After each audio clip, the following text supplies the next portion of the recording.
Okay, first, I guess, good afternoon. Again, my name is George. It's a pleasure to be with you here. I'm going to be spending with you the next 25 minutes or so. So I'll try to be within time. It's always after lunch, so it's good to be livening up things a little bit, so I'll try to be as lively as possible. During the short time that we spent together, I'll try to give you a bit of an appreciation of the kind of things that we're doing in terms of smart city. And here what's important is the importance of innovation, in the sense, what are the areas that organizations should be exploring in terms of introducing innovation into smart city, and maybe look at the areas, not just the technology itself, but also in the areas that introduce innovation in terms of business models, etc. Obviously, as we move towards smart city, there's many elements that are actually driving this change. Many governments around the world have different initiatives. Here we have famous 2020. But it's primarily associated with the fact that a lot of resources are moving towards cities, and this has created a great density of population with associated problems. Problems could be of security, transportation, pollution, capacity of energy, and many others. So when we introduce the knowledge and the notion of smart city, what we're trying to do is use solutions to actually minimize or alleviate some of these problems and optimize the usage of these resources in a more effective way. Obviously, by putting the right metrics in place, we're able to shift or use the existing resources in a much more effective way. It is important that when we look at things like smart city, there's many elements that need to be addressed. So you need to have a proper methodology, you need to have a proper framework, because smart city is not just about one of those elements, but how actually those elements cooperate together. It's about central government, regional government, it's about safety, etc. It goes even as far as things like, for example, healthcare and other ones. So when we talk about safety, primarily people are concerned with integration with things like, for example, police systems and others. I don't know if many people here have used on a regular basis some of the police systems that are available in UAE. How many people here have a smartphone with them? Are you familiar with the fact that you use traditional mobile apps maybe for RTA and others? But today there's already some of these mobile apps that actually interface into safe and smart city.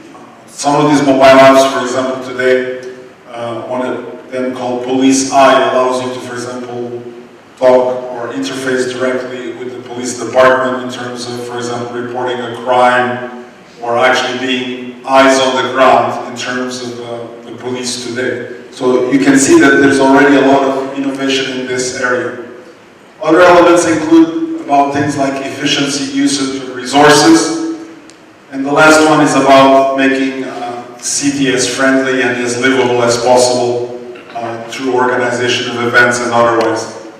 I think in this forefront, obviously, Dubai is in the forefront by introducing things like the happiness index. I don't know if you realize every location you tend to visit on a frequent basis, you'll see a collection of statistics information with the happiness index associated with it.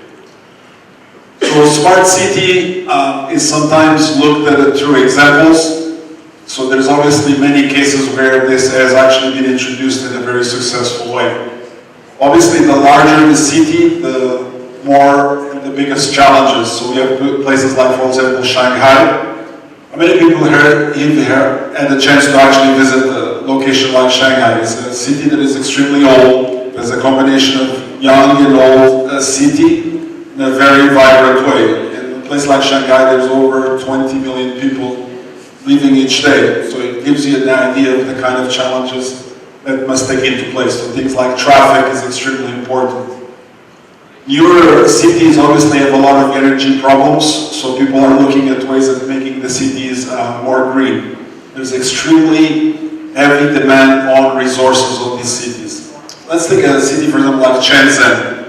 If we go back about 5-7 years, Shenzhen was a city of about 40,000 people. Today, Shenzhen has got close to 20 million people in a space of about 5 to 6 years. So you can see the amount of pressure that actually gets put on the resources. So smart and safe city introduces the elements required to leverage these resources in a very effective way. And there's many other examples.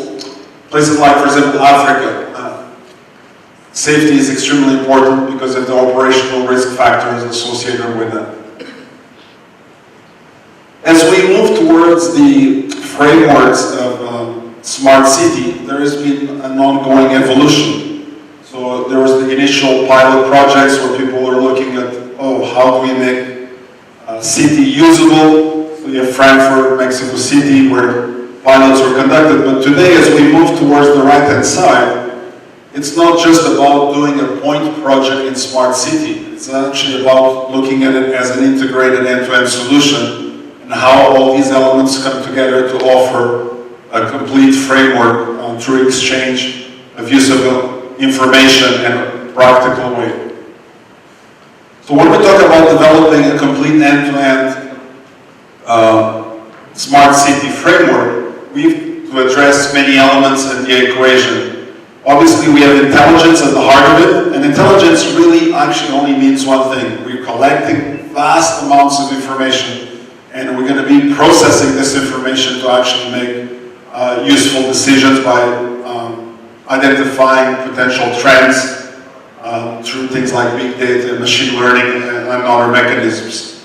And obviously, there's three primary axes that are extremely important: the safety and security, the efficiency use of resource by making things more green, and then things by making the city more pleasant and more livable by the elements that make part of that city. And all the systems on the periphery as applications live around those three primary axes and framework of smart city vision. Obviously, in order for this to take place, and you want to have a practical framework, you have to have a concept of platform and ecosystem. So that means you need to create a common platform that enables all these technologies to exchange information together in a highly structured and scalable way. And finally, you need to develop an ecosystem that allows a partnership of many organizations, and I think we have quite a few here over these next 2 days, to cooperate and provide an end-to-end set of solutions in a smart way. So what we need to do that is we create a structured architecture. And the elements of this architecture include things like, for example, an overall infrastructure. This infrastructure primarily is focused on transporting the information that will actually drive the intelligence of the smart city. So we are collecting massive amounts of information, and we need to transport this information in an extremely efficient way, an extremely scalable way. Sometimes we use one network, but in many cases we'll use a combination of two networks to actually achieve this in an efficient way. So we have all this data. We need to be able to store it in a highly scalable way. We need to be able to process this. So we have a whole layer of data infrastructure to actually collect, store, archive, and keep enough history to allow trends to take place. And on the upper layer, we have an application, and this is where the ecosystem of partners come to plug in through the data bus to actually drive value out of this data that has been collected. On the right-hand side, we have several layers of security because of the importance of the critical infrastructure that we're deploying. So, on the bottom side, the data is being collected. But how do we interface or collect this data in an efficient way? We are going to introduce many IoT devices, and these devices have new ways to capture and store data. So we need to interface to them through a series of IoT device terminals. We can call it support for new technology, things like RFID, proximity readers, etc. On the transmission layer, we need to be able to interface high-capacity networks with IoT networks in an efficient way and being able to translate the protocols. Once the data gets stored in the database, we need to be able to process it using cloud technology in an efficient way. Newer technologies that have come to introduce here that are extremely important include the effective usage of PKI technology for protecting things like the Internet of Things and more innovative ways of blockchain technology. Although blockchain today is the buzzword of the day, if you look at it from a security perspective, blockchain is actually an implementation of PKI, just a more modern version of that implementation.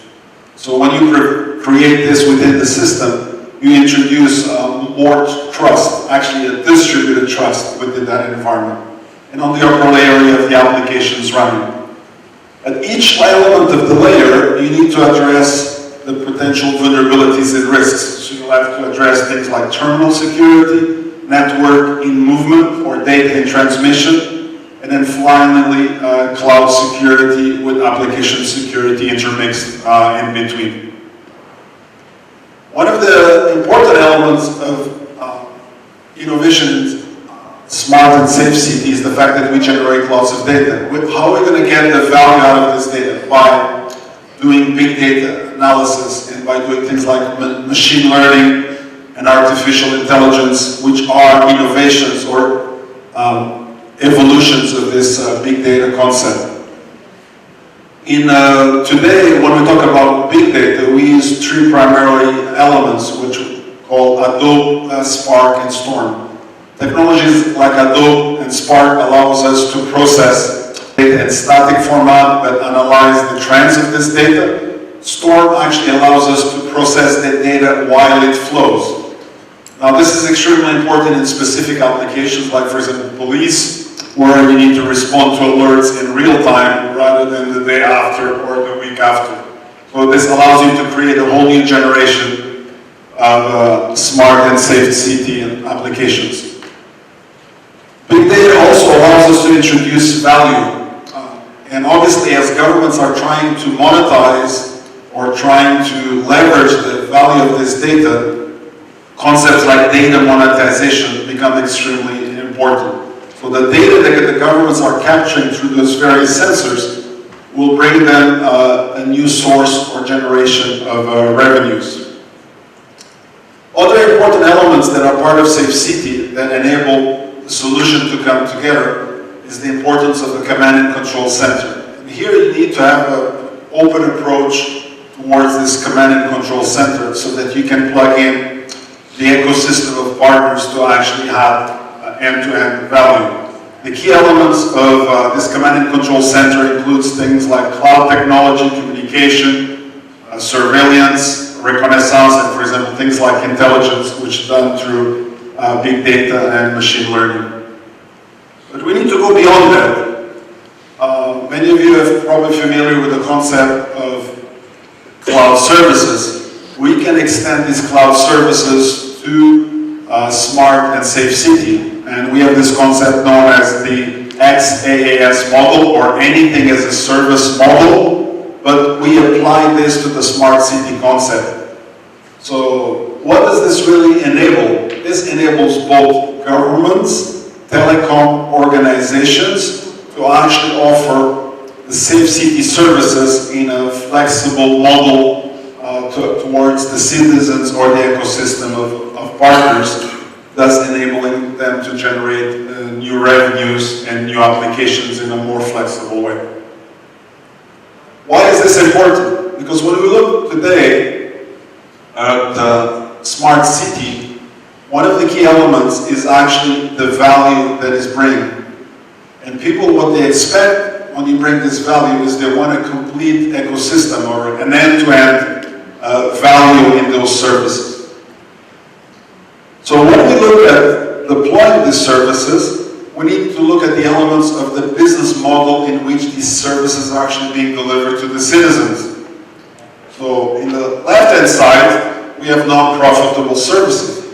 Government are non-profit organizations. Their objective is to maximize the number of services they deliver to you with a given annual budget. But governments today are actually being forced towards the right-hand side. If you look at Saudi Arabia, just to name a few countries in the region, there's a lot of ongoing what are called private and public partnership projects in which the governments are being asked to find the right business partners to enable us to monetize the value of the data that the government is collecting. So I see here a lot of business opportunity in this area as we move towards the right-hand side. So we have semi-profitable services where kind of a shared responsibility, and we're moving more and more towards this payable services, pay-as-you-use services. And I think you're going to see this in a lot of whole new generation of services that, for example, are being provided in regional governments like it's being done here in Dubai. So a lot of service fees are going to be introduced with the specific citizen services that are actually being offered. So when we put all this together, some key elements is obviously the command and control center, but I do think that, for example, the telco providers, and here we're talking about Duet, Salat, and others, or Zain, depending on the countries, actually can play an extremely important role. And they play an important role because they are actually able to provide two key services. One is the capability of providing the end-to-end connectivity, and the other one is the capability to provide the cloud data centers, which has the capacity to store this information and offer it in a useful information and a useful application towards the end user. So if they successfully establish this ecosystem of partners, they enable the new generation of these services. So where is this actually being done in a practical and usable way? I'll try to highlight 3 or 4 examples. If we look at North America, we have a case where AT&T has actually driven this smart city strategy by again establishing an ecosystem of partnerships that address several areas, including things like waste management, energy, parking, traffic, and social services as well. The Smart City Network Operations Center established itself as an ecosystem of partners to deliver services to the user via specific city organizations. In China, because the problems are much larger because of the density and the population that needs to be served, we have a case of KT, which was one of the large provinces in which 52 smart city projects across 39 municipalities are being carried out. And this is a phased approach. You don't implement the end-to-end from day one. So phase 1 was about providing the infrastructure for development. Phase 2 is about education and private services. And phase 3 expanded into much global services as well as even port and sea areas as well. As you know, China is a major exporter, so for example, port facilities. Again, from China, some more innovation. And here the innovation is really to offer these safe city concept, but as a service. And they have the capability of offering things like cloud services, but in the form of government services via smart city concept. We have actually tried things like this similar in the region via the telco operators. As you know, the ministries of interior of several countries have actually mandated that even small and medium-sized organizations must actually capture historical data of their CCTV systems and preserve this data for periods of 90 days or greater. So this obviously drives a new facility for providing these services in an efficient way. What is this at the end of the day? It's an efficient storage solution that will enable on one side to provide to these businesses historical and alerting data if somebody's trying to penetrate their businesses, but at the same time, this massive storage information can enable a whole new generation of analytics provided to things like the Ministry of Interior, because against this same data, you can conduct order searches, visual face searches, license plate recognition, just to actually name a few. From Africa, the example I mentioned a little bit earlier is the case of Safe City for Kenya, with Safaricom, in which it helped actually substantially reduce the crime rate in the country. I did have the chance to visit Kenya on a regular basis for the last 5 years, and I think that you have seen quite a big change in the safety associated with this particular city. We have another example that I did not put up, but is also quite popular, is what we have done in Pakistan, in Islamabad, a very similar case as well. Now for architecture, what I'm really trying to highlight is that if you develop the right architecture within the infrastructure, you can have an open-ended solution that you can start to plug in all your ecosystem of partners. The way we have driven a practical architecture includes what we call a 1-2-3 or 2-1-3 network, depending on how you see it. At the bottom, we have a highly efficient communication network to actually address the capacity requirements of smart and safe city. A high capacity network, especially from the backbone perspective, based on fiber and wireless technologies, but complemented by an IoT network. And we've seen a lot of evolution in that, especially in the usage of things like 5G technology, or using things like narrowband IoT, which greatly simplifies how IoT devices data gets captured. So instead of having a lot of intermediate gateways, the IoT devices will be able to talk directly to the cellular tower, thus enabling or disintermediating or simplifying the architecture of the entire network. A highly comprehensive cloud platform to address the storage and the processing, and then 3 primary platforms, one for the command and control center, one to address the big data, and the third one to enable the services of ecosystem of partners. And on the high end, we have basically the government organizations or third-party service organizations dealing directly with the citizen. So when we put all this together, we have a complete end-to-end solution that involves comprehensive ICT infrastructure, focused on the value of data, enabling a new generation of applications to the driving of an ecosystem of partners. And at the end of the day, this is where the end-to-end solution meets the 2020 deadline. In the case of Safe City, the best example sometimes is by seeing a video. So what I do is I have a video, so I hope we don't experience the same technical difficulties as before, so I'll try to play the video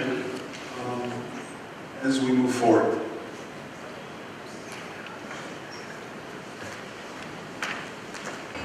We can dim the lights for a second.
disposal expert arrive on site? 10 minutes, sir.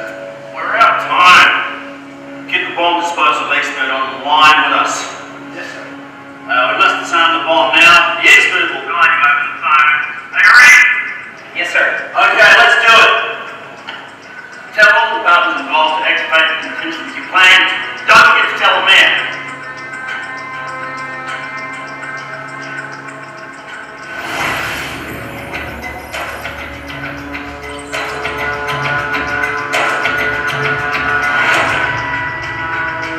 It's a plastic bomb. Be careful with it. Facing a professional. It looks terrible. Now. Yes.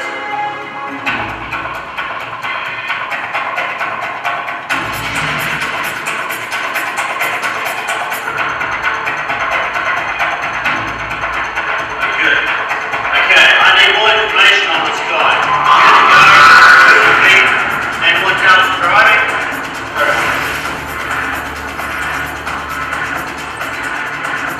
Okay, guys. One more step.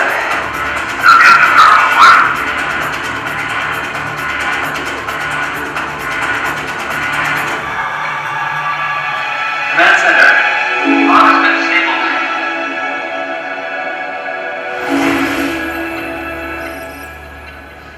Sir, we located the suspect's car. Monitor that vehicle's movements.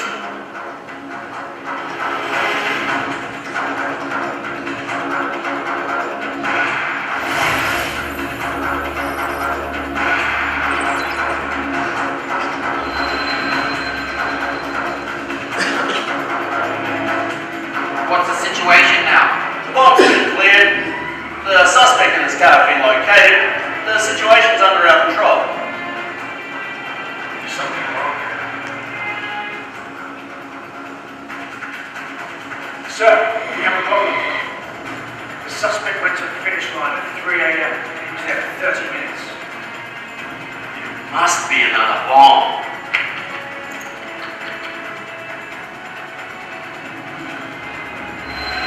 Officers 4152 and 4153 go to the bridge at the end of the South Wilson Street immediately. Check the electric box on the bridge support. It's a cell phone triggered bomb that can also be manually detonated. I suggest we shield the phone signal first and then disable the bomb. I've located the suspect's vehicle. It's heading towards the location of the second bomb.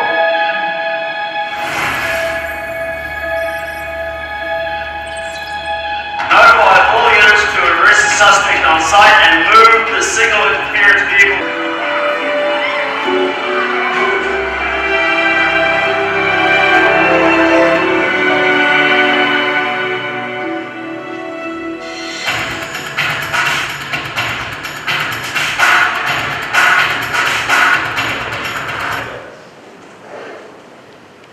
Okay, I thank you very much for the opportunity to present today. Although the video might be a little bit of an over-dramatization of what it can actually happen, all the technologies that you see today are not, they are real technologies that are available, they're in production and are actually being used exactly as you see them.